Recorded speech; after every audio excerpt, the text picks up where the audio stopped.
영상 시작하기 앞서 중요한 말씀드립니다. 이 영상에서 다룰 내용은 학교에서도, 책에서도, 뉴스에서도 절대 제대로 알려주지 않는 내용입니다. 경제 뉴스는 매일 쏟아지지만 왜 내가 투자하면 항상 물리는지, 왜 부자들은 항상 먼저 알고 움직이는지, 그 이유는 절대 말해주지 않거든요. 오늘은 단순한 정보가 아닙니다. 이건 구조 그 자체입니다. 그리고 이 구조를 아는 순간, 여러분은 세상을 완전히 다르게 보게 될 겁니다. 영상을 끝까지 보신 분들은 앞으로 투자를 할 때 감정이 아니라 구조로 판단하는 눈을 갖게 될 겁니다. 자, 그럼 시작하겠습니다. 대한민국에 산다면 반드시 알아야 할 경제 사이클과 자산 흐름의 모든 것. 대한민국에서 투자 없이 평생 살 수 있을까요? 절대 불가능합니다. 확실히 말씀드릴게요. 이 나라는 노동만으로는 절대 부자가 될 수 없는 구조입니다. 왜일까요? 단순히 월급이 적고 집값이 올라서가 아닙니다. 대한민국이라는 나라의 구조 자체가 투자를 하지 않으면 가난해질 수밖에 없게 설계되어 있기 때문이죠. 첫째, 한국은 수출 의존국입니다. 내수가 아니라 해외에서 돈을 벌어오는 구조죠. 삼성, 현대, SK, LG, 포스코 다 해외에서 돈을 벌어옵니다. 즉, 달러를 못 벌면 경제가 멈추는 나라입니다. 그래서 환율, 금리, 미중 갈등, 글로벌 금융정책 같은 해외 변수가 우리 삶에 직접적인 영향을 주는 거죠. 그런데 여러분의 월급은 그 글로벌 흐름과 무관하게 고정돼 있습니다. 결국 해외에서 움직이는 돈의 흐름 위에 올라타지 못하면 내 월급과 자산은 항상 뒤처질 수밖에 없습니다. 둘째, 한국은 물가에 집착하는 나라입니다. 부동산은 정책으로 못 잡고, 통화량은 계속 늘고, 전세, 교육, 의료, 모든 생활비가 계속 인플레이션입니다. 그런데도 사람들은 여전히 은행에 넣어두면 안전하지라고 말하죠. 절대 아닙니다. 안전한 게 아니라 조용히 가난해지는 중인 거죠.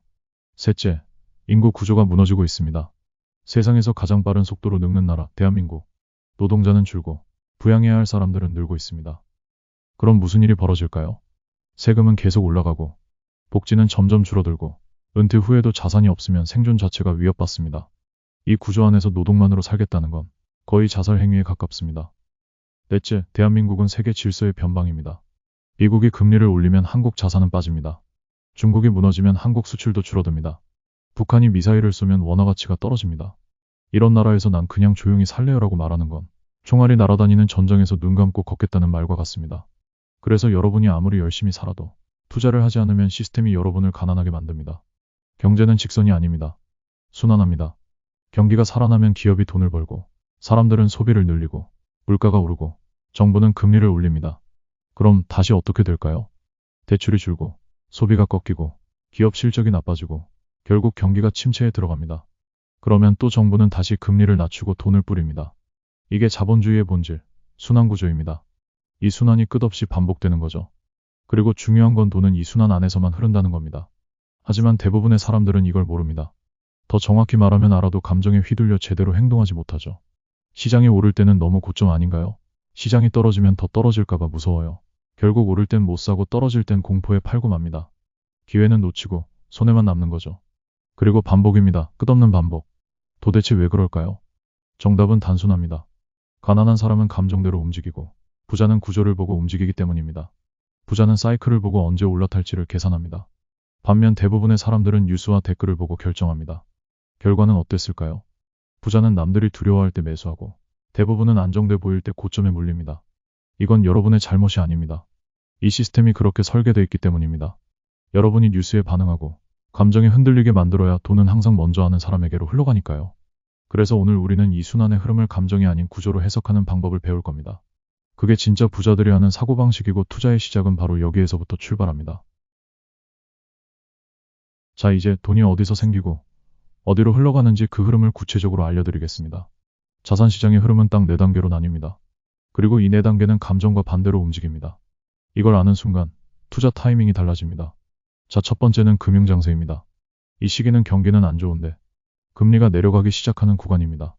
뉴스는 온통 침체다, 실업률이 올랐다는 말뿐이죠. 하지만 진짜 투자자들은 이때 움직입니다. 왜냐하면 돈이 풀릴 걸 아니까 시장은 실적보다 미래의 꿈을 사기 시작합니다. 금리가 내려간다는 건 결국 대출이 쉬워진다는 뜻이죠. 그럼 유동성이 생기겠죠. 자산의 가격이 반응하기 시작합니다. 그래서 이 시기엔 기술주, 성장주, 비트코인 같은 고위험 자산이 폭등합니다. 그럼 이때 전략은 아직 오르기 전 공포 속에서 먼저 올라타야 한다는 것. 자, 그렇다면 실제로 이 시기엔 어떤 종목들이 반응하느냐? 구체적으로 말씀드릴게요. 먼저 ETF부터 보시죠. QQQ, 미국 나스닥 100 지수 ETF입니다. 기술주 중심이고 성장 기대감에 가장 민감하게 반응합니다. 금리 인하 시점에 가장 먼저 튀는 종목들이죠. 그 다음은 SOXX, 반도체 ETF입니다. 경기 민감 플러스 미래기술 수요가 맞물릴 때 폭발력이 강합니다. 특히 AI, 클라우드, 자동차 반도체 섹터에 돈이 몰릴 때 가장 직관적인 레버리지 효과를 보여줍니다. 마지막으로 ARKK입니다. 캐시 우드가 운영하는 미래형 성장 ETF죠. AI, 로보틱스, 유전체, 테슬라 등 꿈을 파는 섹터들이 담겨 있습니다. 금리가 내려가는 시기엔 이 ARKK가 폭등하는 대표 종목이 됩니다. 이제 개별 종목으로 가보겠습니다. 엔비디아, 말이 필요 없죠.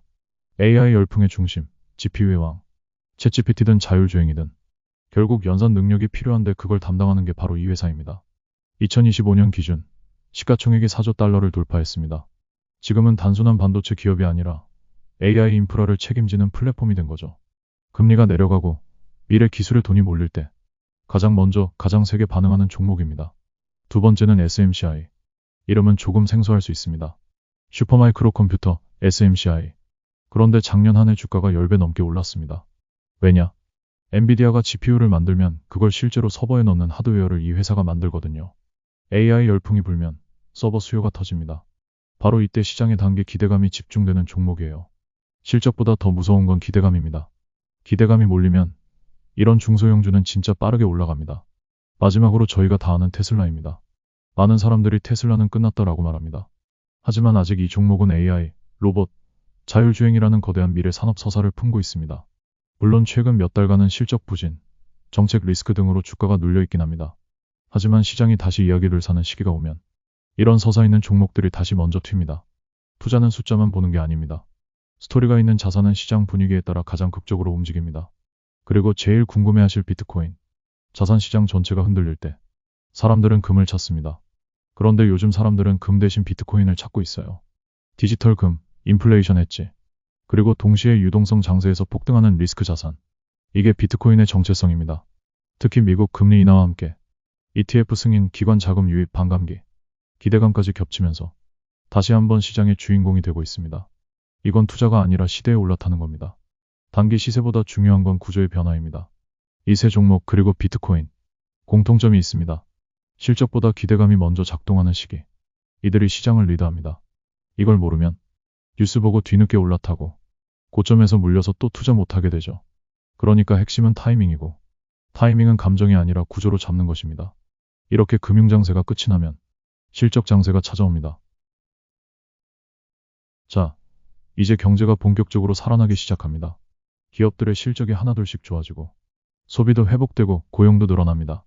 시장 분위기가 완전히 달라집니다. 꿈을 사는 시기에서 실적을 확인하는 시기로 바뀌는 겁니다. 이때 시장의 변화는 이렇습니다. 기술주처럼 가볍고 빠른 종목들이 살짝 쉬어가고 우량주, 산업재, 소비재 같은 무거운 종목들이 조용히 올라오기 시작합니다. 왜냐? 이제는 스토리가 아니라 진짜 돈을 벌고 있는 기업들이 주목받기 때문입니다. 이 시기에 가장 중요한 전략은 바로 포지션을 지키는 겁니다. 당장 폭등하는 종목을 찾기보다 실적이 꾸준한 종목에 오래 머무르는 것.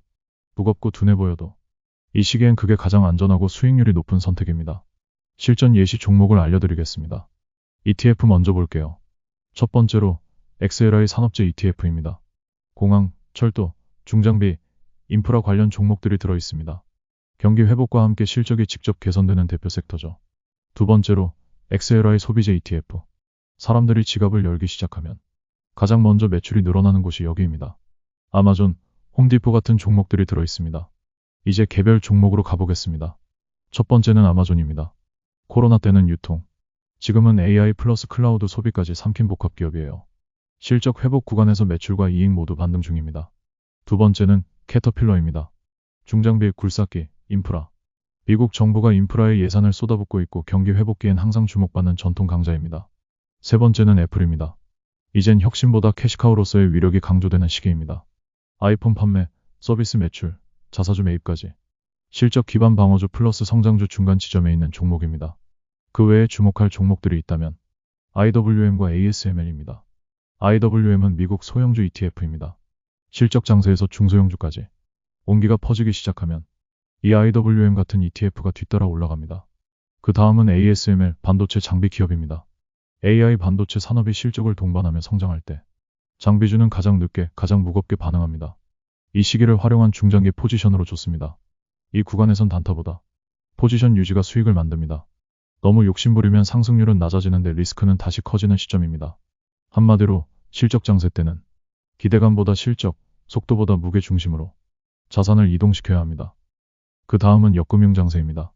이 구간은 정말 조심해야 합니다. 표면적으로는 경제가 잘 돌아가고 뉴스에서도 호황이다, 고용 좋다, 소비 회복됐다 이런 얘기만 나옵니다. 근데 진짜 투자자들은 이때부터 포지션을 줄입니다. 이제부터 금리가 올라가기 시작하는 시기입니다. 그럼 왜 금리를 올릴까요? 너무 과열된 경기를 식히기 위해서입니다. 돈이 너무 많이 풀려서 자산이 과열되고 물가가 튀기 시작하면 중앙은행은 유동성을 줄이기 위해 금리를 올릴 수밖에 없어요.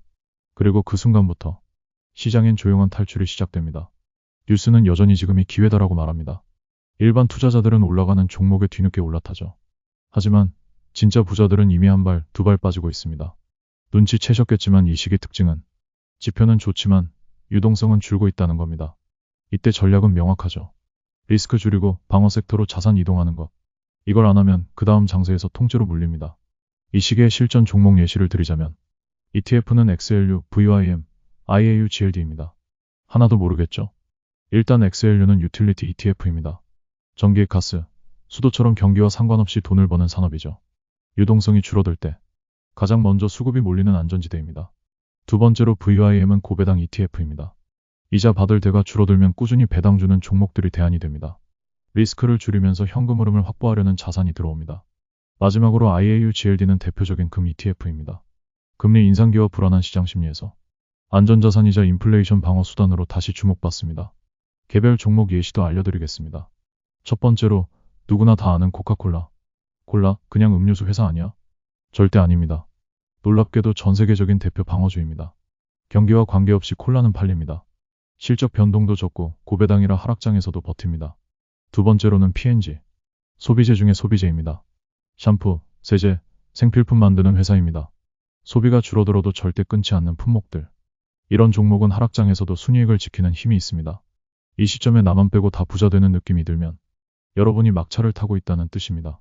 이 시기는 움직이지 않는 게 이기는 장입니다. 주식으로 돈 버는 게 아니라 지키는 사람이 승자가 되는 구간이죠. 그러니까 이때는 오르길 바라는 게 아니라 내리지 않기를 준비해야 하는 시점입니다. 이제 경제 순환 구조의 끝지점. 바로 역실적 장세입니다. 이 시기는 진짜 투자자들한테 시험지 같은 구간입니다. 금리는 여전히 높은데 경기는 꺾이고 기업들의 실적은 줄고 소비는 다시 얼어붙습니다. 뉴스는 조용하고 시장은 죽은 듯이 조용해집니다. 거래량도 줄고 변동성도 커지고 돈이 빠져나간 흔적이 눈에 띄죠. 이 구간의 핵심은 단 하나입니다. 버티는 자만이 살아남는다. 이때 움직이면 대부분 물려서 다시는 투자 못합니다. 이 시기는 공격이 아니라 생존의 시간입니다. 그럼 이때 전략은 포지션 줄이고 현금 비중 확대하고 국채, 단기채, 필수 소비재 중심으로 갈아타야 합니다. 대표적인 국채 ETF 세 가지 소개해드리겠습니다. 첫 번째, SHY는 미국 단기국채 ETF입니다. 시장 변동성이 커질수록 단기국채가 가장 안전한 피난처가 됩니다. 두 번째로는 TLT, 미국 장기국채 ETF죠. 경기 침체가 깊어지고 향후 금리 인하 기대가 생기면 장기채가 수익률을 회복합니다. 세 번째는 XLP, 필수 소비재 ETF입니다. 경기가 안 좋아도 사람들은 밥 먹고 치약 사고 생필품은 씁니다. 이런 섹터는 하락장에서 버텨주는 생존 자산입니다. 개별 종목으로는 대표적으로 월마트와 코스트코입니다. 지금 같은 시기엔 사람들이 고급 브랜드는 안 삽니다. 가성비를 찾기 시작하면 월마트가 뜹니다. 코스트코 또한 불황기에 매출이 더 오르는 기업이죠. 이때 투자자는 두 종류로 나뉩니다. 현금이 있는 자와 현금이 필요한 자. 전자는 기회를 잡고 후자는 자산을 던지게 됩니다. 지금까지 들으신 네 가지 사이클. 이건 경제학 책에 나오는 개념이 아닙니다. 진짜 부자들이 조용히 움직이는 패턴이고 그걸 알고 따라가는 사람이 결국 시장에서 살아남습니다. 지금 여러분이 아무리 노력하고 아끼고 벌어도 이 구조를 모르면 결국 시스템에 당합니다. 이건 선택이 아니라 생존입니다. 이 구조를 모르고 사는 건 폭풍이 오는 줄도 모르고 배에 타는 것과 같습니다. 여러분이 해야 할 건 딱 하나입니다. 사이클을 읽고 그에 맞게 내 자산의 위치를 조정하는 것. 그게 진짜 투자고 그게 자산을 불리는 유일한 길입니다. 지금 내 자산은 어느 사이클에 맞춰져 있나요? 다음 사이클이 온다면 나는 무엇을 팔고 무엇을 살 것인가요? 영상 끝까지 봐주셔서 감사합니다.